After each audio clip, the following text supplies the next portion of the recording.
So, let's now proceed with problem number 5.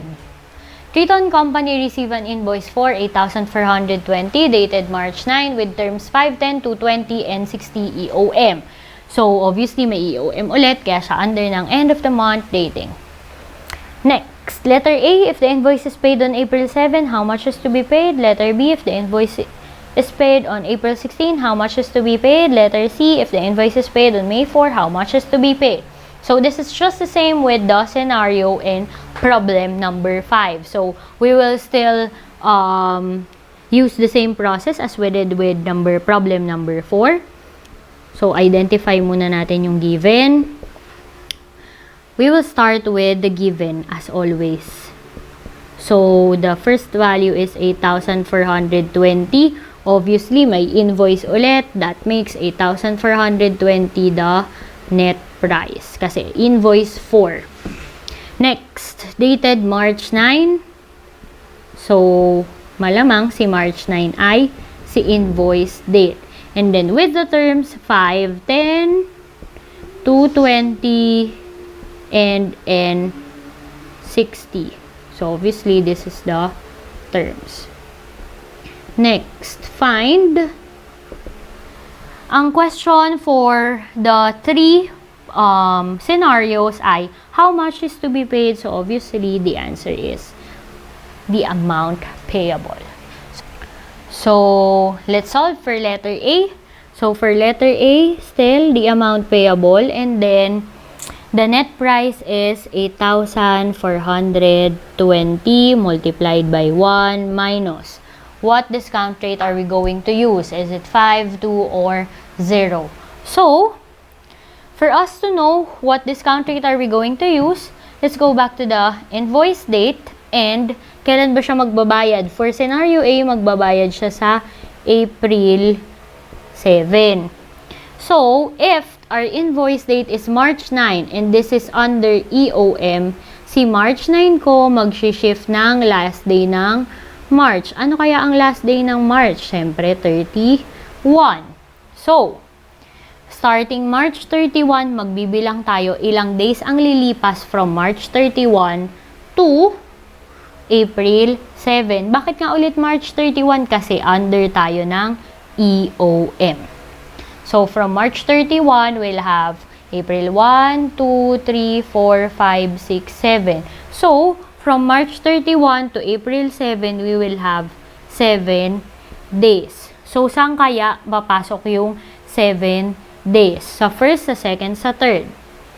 So, kung ang sagot nyo ay dito po sa first term, ma'am, you are correct. Kasi, yung 7 days is within the 10-day allowance na ibinigay for a 5% discount. Kaya, ang discount rate natin ay 0.05.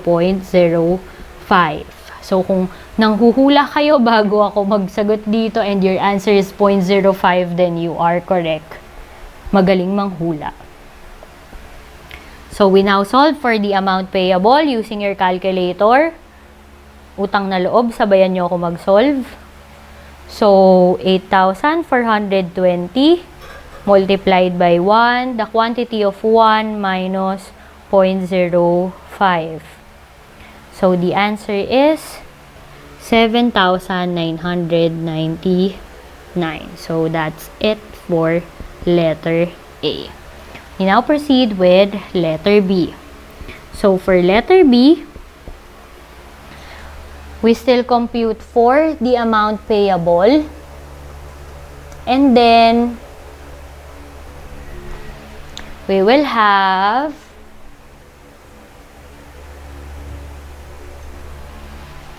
8,420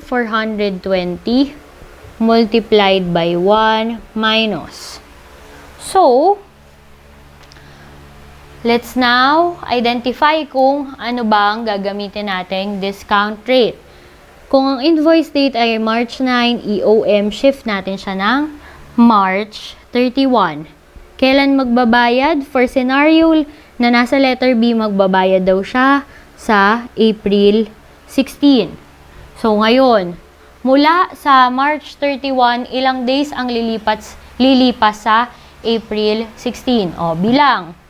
Siyempre, dahil matalino tayo, alam natin na 16 days yung lilipas mula March 31 hanggang April 16. O, ngayon, saang term siya mag-fall? First, second, and third.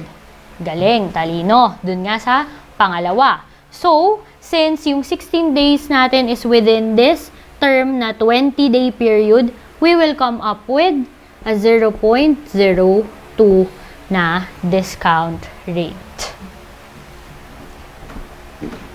Solving, we will have 8,420 multiplied by 1 minus 0.02.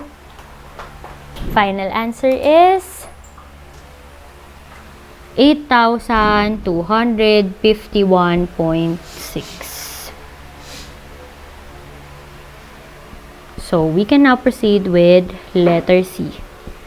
Amount payable is equal to the same net price, 8,421 minus.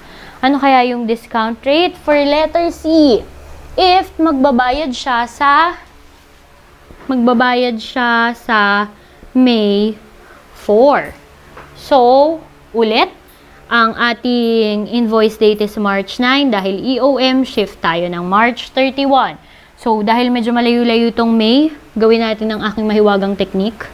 So, from April, anong kasunod ng March? April 1 to April 30, meron tayong 30 days. Galing.